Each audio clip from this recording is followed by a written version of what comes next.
What's going on, Gulf Coasters? The weather here in Pensacola has been absolutely terrible.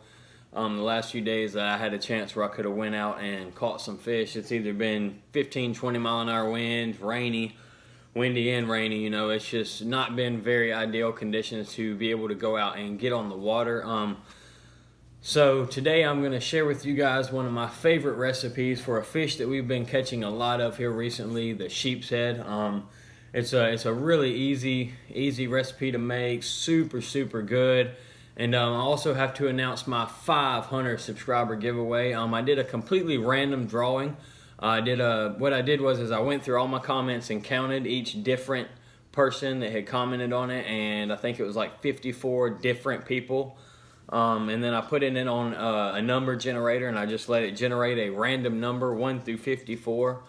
And it happened to pick a subscriber named Joe Gelsinger. So if you can, Joe, if you can go on my Facebook, I'll put the link below and shoot me a message. We're going to go ahead and get our fishing trip lined up with Captain James Callahan with the Latte Fun Fishing. We're going to go ahead and get right into this catch, clean, and cook. I hope you guys like it. If you do, hit that subscribe button, hit the little notification bell, so every time I post a video, you can see my new content.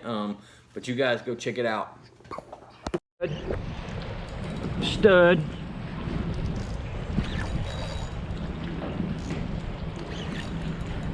This might be a little bit better fish here, y'all. Oh yeah, it might be a little bit better fish there. Oh my God. Come here, buddy, come here, buddy, come here, buddy, come here, buddy. Boom, let's go. On the white, we switched to a white bird of prey sheepshead jig. I got all kind of stuff in my lap right now. Hold on, let me get this out of the way. All right, as y'all can see, just to show you the proof is in the pudding. Got a white bird of prey sheepshead jig in his lip. And I'm gonna get a release on this guy. I might keep him, I'm not sure.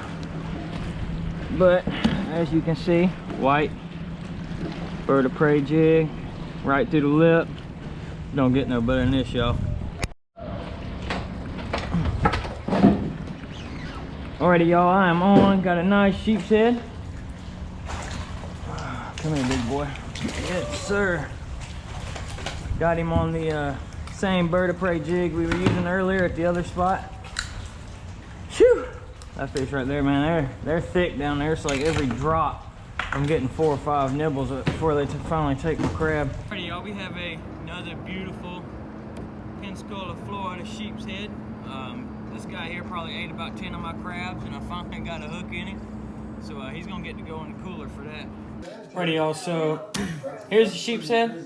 First thing you're gonna do, get you a serrated blade, and you're gonna need a standard fillet knife also. I use Dexter. So you're gonna run your fingers on top of his head, and you can feel where the meat starts. And then I just cut in and run my knife down to about here, about halfway. And then here you got your ribs, stomach, and stuff like that. So what I do is I'll come down a little bit, and then we'll just cut all the way down past his little butt, just like that. So we're gonna go ahead and do that same thing to the other side. Just feel for where the meat starts. Take your knife. I know my arm's in the way, I gotta hold on to him. These dudes here ain't no joke. Go down about halfway. Come down a little bit. And go down to the butt. These fish are, they're not really fun to clean. They're kind of a pain in the butt, but they taste really good, so it's worth it in the long run. All right, so now the next thing we're gonna do, if you look at it whenever you get a sheepshead and you look where their top fin is, there's a slit that is pretty much just like it's made for a fillet knife. So I slide my knife in probably 3 inches behind where I started my initial head cut, and just run it down and meet that up. And we're just gonna go ahead and run our fillet knife down its backbone. maybe. Come on, motherfucker. Okay, well, anyways. I'm just gonna get that fillet rolling. That always helps me get this cut going down. And you can hear those backbones when you're on them. All right, so now that we have basically this flap, what I'll do is I'll take my knife where I have this initial cut and run it through just like this. And then all you gotta do is hold the fish,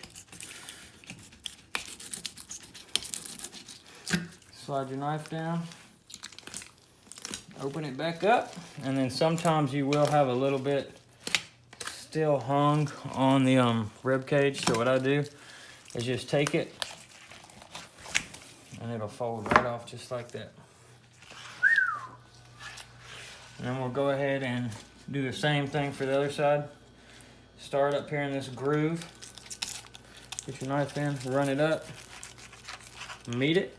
Y'all see how it kind of folds back? And go ahead and just get that rolling. And then let your knife do the work. And just slide it down his backbones. And we'll go ahead and start our actual filleting. And like I said, we'll go stick it through and run your knife down. Go ahead and just trim it off. And then a lot of people, they like to cut around the rib bones, but I find it so much easier to just grab it. That's a huge sheepshead. And rip it off. Boom, just like that. And there you go. Got your nice fillet, clean sheepshead. All right, so now that we have our sheepshead fillet all cleaned, go ahead and get about an inch, I would say, of some vegetable oil. Go ahead and get it warmed up. We cook ours on 6, about medium heat's what you want it on. Then we're gonna take our fillets, and all we do is we just cut them in half. You want your pieces about yay big, nice bite-sized pieces. We'll go ahead and get that done real quick. And then once we get all of our fillets cut up, go ahead and grab yourself a paper towel. And what we're gonna do is we're gonna go ahead and get all the moisture off of these fillets. So just get a paper towel and you just kind of want to dab it on there and get all these fillets nice and dry. So now that we have our sheepshead fillet nice and dry, we're gonna go ahead and put about 2 cups of flour into our bowl. We're gonna do about a cup of seasoned breadcrumbs. And then we're gonna use Old Bay. I like to put a little extra seasoning in there. This is like an Italian type seasoning.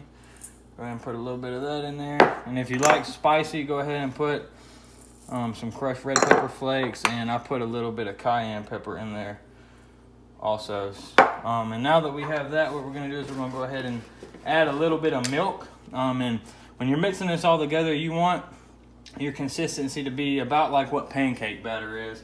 I know everybody's probably cooked pancake batter before, so that's about how you want this stuff to be whenever it's all said and done. So go ahead and pour your little milk in there, start whisking it all together,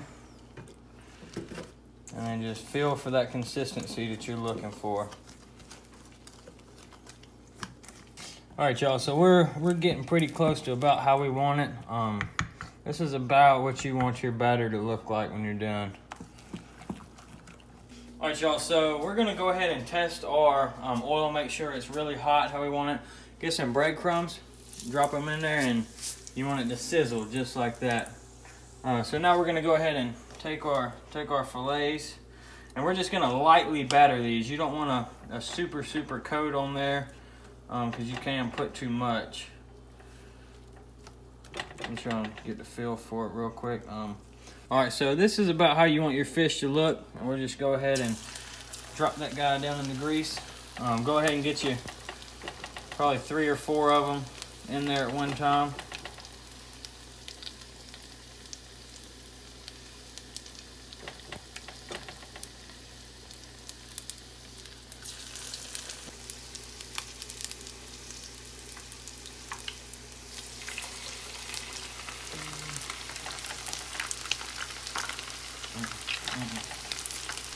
We're gonna go ahead and flip some of these that we've already set down there.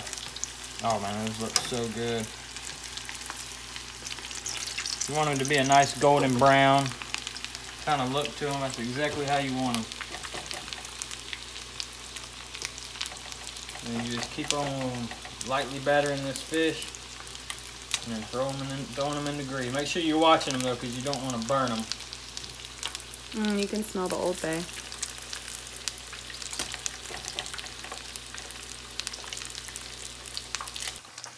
We're gonna go ahead and pull these out. That's about the color you're looking for right there. You want a nice gold, almost like a French fry or a chicken nugget, something like that. That's about the color you're going for. So when you're cooking your fish, it's all about how you want it. Some people like them a little bit darker. Some people like them a little lighter. So just use your eyes and cook them to how you want your fish to be cooked. All right, so now that we have our beautifully lightly battered fried sheep's head, go ahead and get some white pepper. This is up, I like cayenne, I like my stuff spicy, so if you want spicy, get some cayenne. Garlic powder, some Wickles Wicked Jalapeno Reddish, some Wicked Spicy Red Sandwich Spread, crushed red pepper flakes if you like it spicy, sea salt, Dijon mustard, mayonnaise, and some Worcestershire sauce, or however you say it. So the first thing that we're going to do is we're going to get about a cup or so of mayonnaise, and then that'll kind of, all right. So we got our mayonnaise. Take your Dijon. We're just going to throw a little Dijon in there. You want about, say, a tablespoon or so of Worcestershire, whatever that stuff is. I do probably a nice spoonful, maybe one and a half spoonfuls of the jalapeno relish, and then probably 1 spoonful of the sandwich spread, crushed red pepper flakes. Just get as much as you like in there. Garlic powder, just a little bit of garlic powder, a little bit of cayenne, white pepper, and just eyeball it. Get it about where you want it. I like salt, so I'll go kind of heavy on the salt. And then I forgot to tell y'all, grab some lemon juice and throw a little bit of lemon juice in there too. And then we'll go ahead and take all this and start mixing it, whatever it's called. A Wixen. You want this to have about the consistency of a tartar sauce. And guys, I'm telling you, with this fried sheep's head and this stuff right here, you're gonna want to eat it for the rest of your life every day, I promise.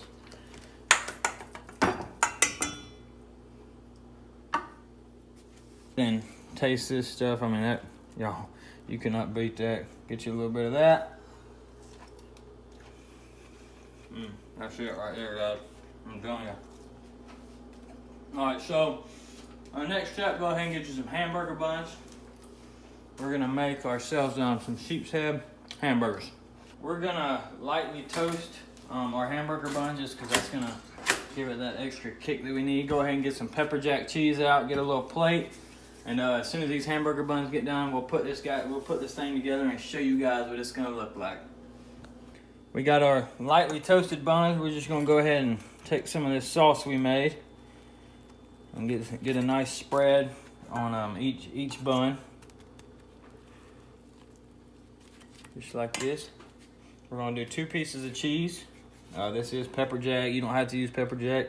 Use whatever you like. And then grab a couple of pieces of lettuce to put on this bottom end.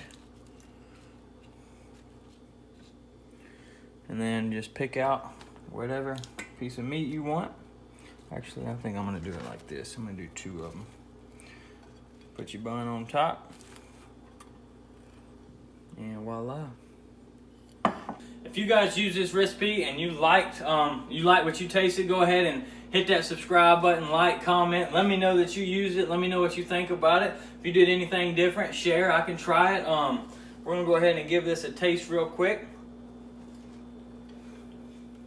That's it. We'll see y'all next week. Keep coasting.